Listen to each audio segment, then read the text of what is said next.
Bonjour Monsieur Roudier, est-ce que Bonjour. vous pourriez me parler s'il vous plaît de la voiture autonome et de ses applications dans un avenir très proche? Alors la voiture autonome, c'est déjà une définition d'une des voitures connectées. Il y a beaucoup de types de voitures connectées. L'automatisation dans la voiture va, je dirais quasiment de la préhistoire avec la mise en place d'un ABS. L'ABS, c'est un système qui reprend le contrôle à votre place sur la voiture, donc c'est déjà un système connecté, jusqu'au rêve d'une voiture totalement autonome, 100% autonome. Entre les deux, on a plusieurs applications de véhicules connectés. L'arrivée des tablettes à l'intérieur des véhicules où vous contrôlez l'ensemble des fonctions du véhicule, je pense aux dernières C4 Cactus par exemple, et vous avez chez Renault des tablettes qui ont été mises en place avec une application qu'on trouve sur ces ordinateurs. Vous avez les pages jaunes, vous avez TripAdvisor, donc vous êtes dans un système où finalement votre bureau et votre voiture vivent de la même façon. La différence, c'est que lorsque vous êtes dans votre bureau ne se déplace pas à 130 à l'heure ou ne freine pas. Et là, on est dans un système où on a un pilotage d'un outil mécanique extrêmement pointu à travers de l'informatique.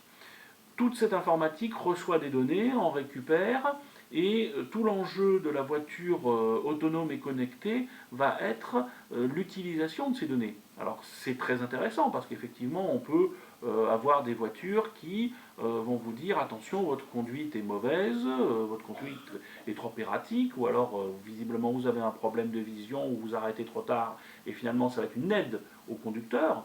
On pense à l'application de voitures quasi 100% autonomes pour les personnes du troisième voire du quatrième âge qui vont rester comme ça indépendantes dans la vie grâce à des trajets quasiment programmés. Et puis à côté de ça, il y a un peu la légende noire de l'automobile, c'est-à-dire que va-t-on faire de ces données?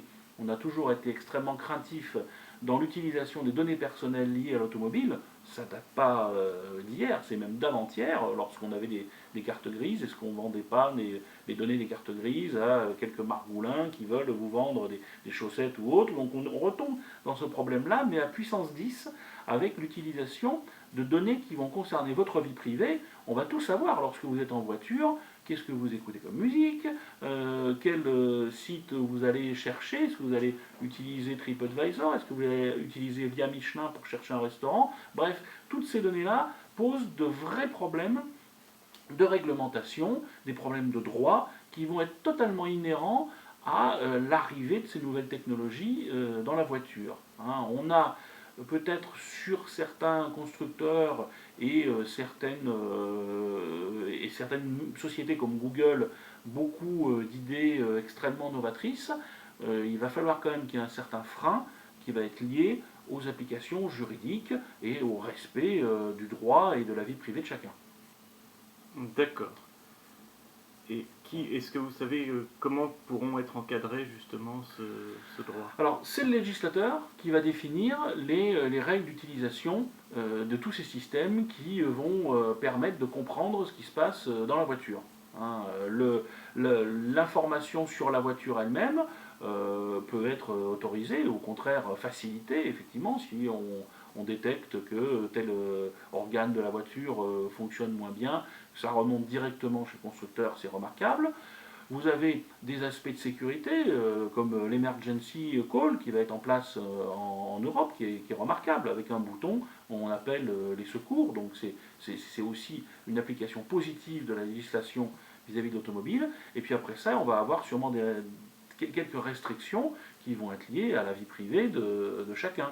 Hein, savoir ce que vos bambins regardent sur leurs écrans lorsqu'ils sont en voiture avec vous, ça concerne peut-être pas forcément tous les gens du marketing. Donc derrière, on devrait avoir un système qui protège les gens. Ça commence à être le cas aux États-Unis. En Europe, ça va être sûrement de la responsabilité de chaque État, mais on devrait avoir une législation qui finalement protégera le citoyen. Et est-ce que vous pensez que le citoyen aura le choix de partager ou de ne pas partager ces informations? Normalement oui, puisque c'est ce qui est la règle dans l'automobile. Lorsque vous immatriculez une voiture, vous pouvez dire oui, je souhaite que mes informations soient utilisées par le constructeur et les tiers, ou non, je ne souhaite pas que mes informations soient utilisées. Donc il y a cette règle dans l'automobile, et puis c'est une règle qu'on retrouve aussi dans l'informatique. On a beaucoup de sites internet où vous devez cocher oui, je souhaite recevoir des informations ou non. Donc je pense qu'on devrait avoir une convergence de ces deux modes d'utilisation des données dans l'automobile et dans l'informatique. D'accord. Merci beaucoup pour toutes ces informations. J'aurais Merci. juste un petit point complémentaire à vous demander. En fait, j'ai appris que PSA utilisait l'emergency call, enfin installait cette emergency call depuis près de 10 ans dans ses voitures. Oui, PSA a effectivement été pionnier dans l'installation de l'e-call dans ses véhicules. Et effectivement, c'est depuis 10 ans que ça a été testé, d'abord sur des modèles très haut de gamme, et puis maintenant on le retrouve dans beaucoup de modèles. Ça marche très bien. Au dernier mondial de l'auto, il y a une DS3 qui était exposée, avait son e-call qui fonctionnait, et au bout d'un moment, le commissariat du 15e arrondissement a commencé à se plaindre parce que tout le monde appuyait sur l'e-call, donc ça fonctionnait très très bien. D'accord. Et est-ce qu'on a un retour justement sur les informations Oui, oui, collectées grâce à ça a ce sauvé des système? vies, tout à fait. Ça a sauvé des vies. Il faudrait voir PSA directement qui a des statistiques sur le sujet, mais on a sauvé des vies grâce à cette emergency call. D'accord, mais est-ce qu'on a pu aussi collecter des données sur les... Alors, normalement, non, parce que l'e-call est vraiment lié à un appel d'urgence. C'est un peu la balise de détresse du navigateur solitaire.